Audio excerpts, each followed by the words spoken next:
December বাঙালির বিজয়ের মাস।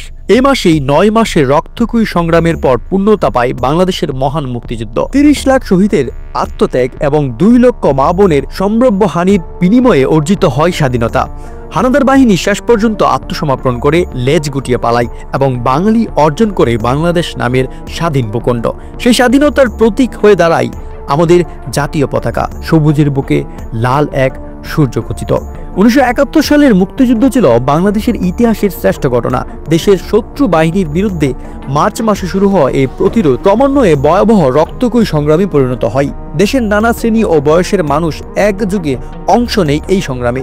নিজেদের প্রাণ বিসর্জন দিয়ে ডিসেম্বর মাসে এসে পাকিস্তানি বাহিনী এবং তাদের দোসররা মুক্তিযোদ্ধাদের প্রতিরোধের মুখে পিছু হাঁটতে থাকে। মুক্তিযোদ্ধাদের একের পর এক গেরিলা হামলায় তারা নাস্তানাবুদ হয়ে পড়ে, আর দেশের বিভিন্ন অঞ্চলে মুক্তিযোদ্ধারা শত্রুমুক্ত করেন। এভাবে মুক্তিযোদ্ধাদের চূড়ান্ত মুহূর্তে ১৬ই ডিসেম্বর স্বাধীনতা অর্জিত হয়। ২৩ বছরের শোষণ এবং বঞ্চনার অবসান ঘটে।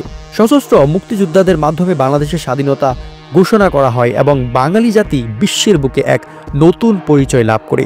তবে বিজয়ের এই আনন্দের সঙ্গে একগা ডাক দিয়েছিল, কারণ মুক্তিযোদ্ধাদের শেষ মুহূর্তে স্বাধীনতা বিরোধী শক্তি দেশকে মেধাহীন করতে দেশের শ্রেষ্ঠ সন্তানদের হত্যা করে।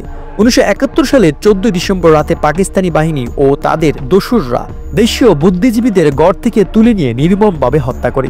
১৬ ডিসেম্বর স্বাধীনতার পবিত্র দিনে ঢাকার ঐতিহাসিক রেসকোর্স ময়দানে পাক বাহিনী যৌথ বাহিনীর কাছে আত্মসমর্পণ করে, যার মাধ্যমে শেষ হয় আমাদের হাজার বছরের বঞ্চনার ইতিহাস।